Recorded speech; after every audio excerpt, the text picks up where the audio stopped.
The Chicago Bears offense is the #1 offense in Madden 26. If you take a look at any of the pro players playing this game right now, the majority of them will recommend this playbook as their favorite, or at least in their top 3. Now, the reason for this is that this playbook provides so many problematic offensive metas in the game, some of which we've talked about in recent days here on the channel.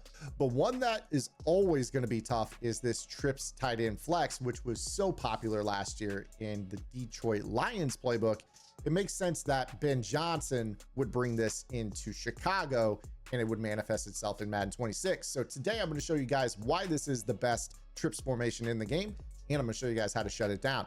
So make sure you subscribe to the channel, hit that notification bell, grab your pen and pad, and let's get after it. Now, the play that we're going to be taking a look at today is the motion Y post. The reason this play is so good is that if you call any zone in the game, you are dead.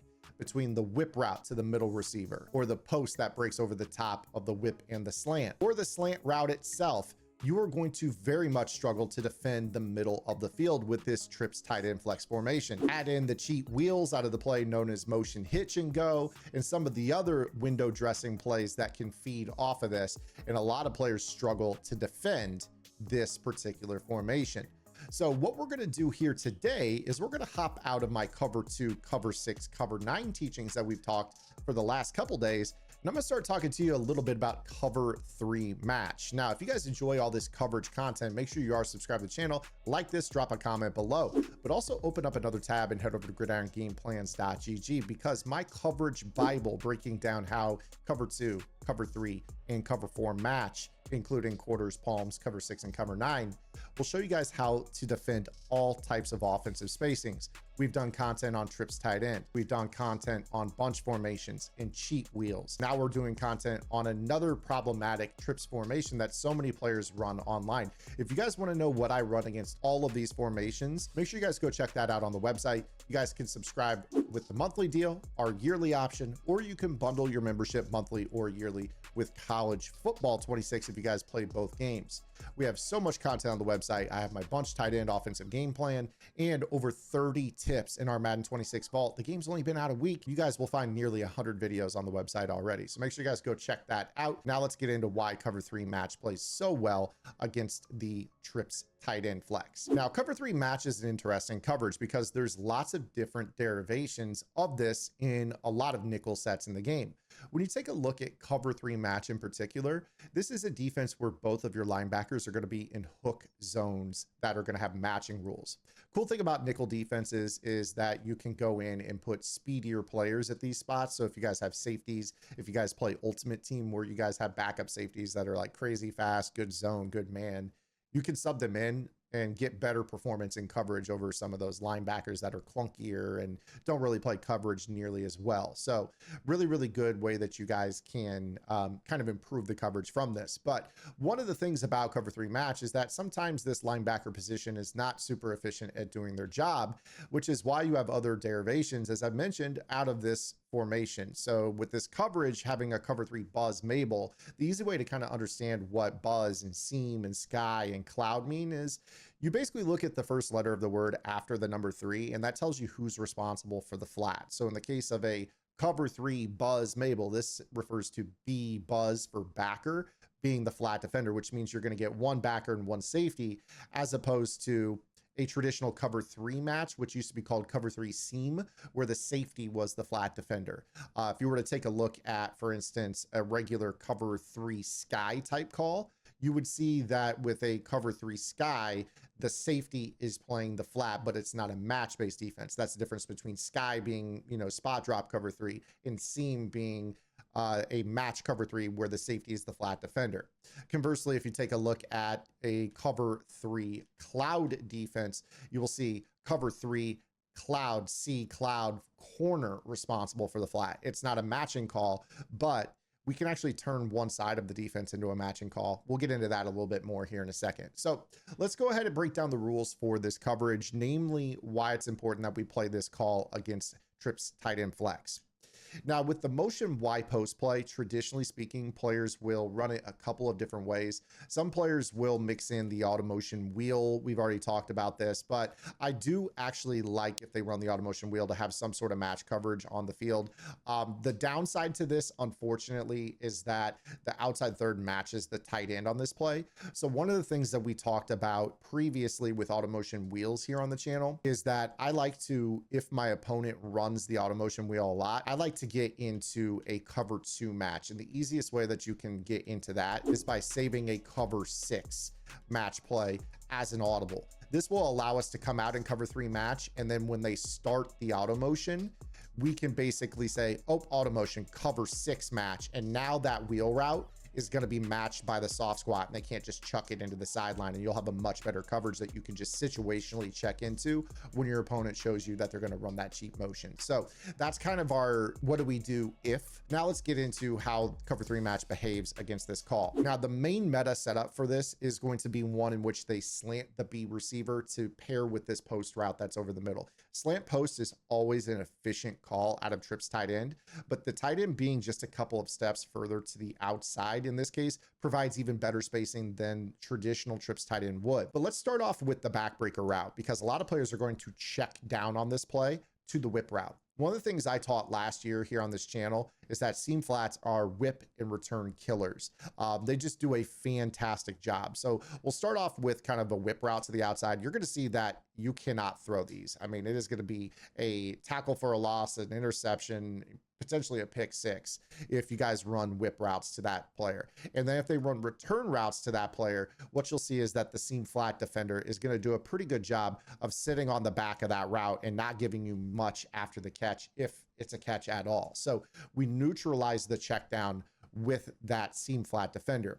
Now let's get into how the hook zones play the slant and the post. This was one of the best coverage rules in the game last year. When you'd snap this play, you would actually notice that the hook that was on the trip side of the formation, so we're talking about Thomas, would actually play the post and poach it. Meanwhile, the hook that was on the tight end side, Ward, would take the slant coming their way. This was oftentimes my user just in case, so I could do that on my own. So I would just kind of let this come my way.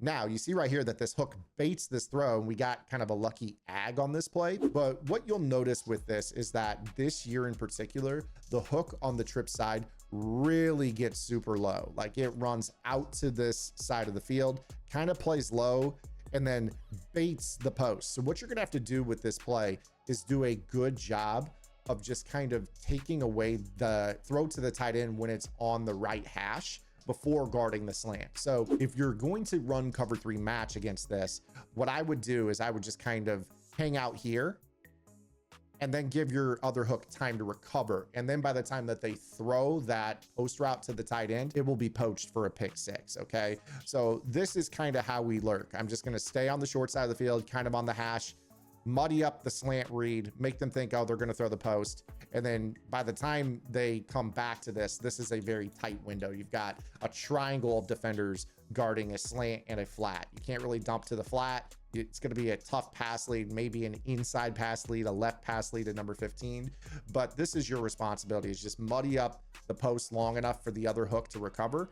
And then you see right here that this is a pretty efficient match coverage with help in all the places that it needs to be. But most importantly, that tight end post that gets open against every other zone in the game is not going to be open. And I'll illustrate that here by playing cover 3 hard flat. You have probably seen that if you call any zone cover 3 or cover 4, this tight end post is always open, and it's always a catch and run, which is so much worse to deal with. With this particular match though, you get this cover 3 matching hook curl that will do a really good job.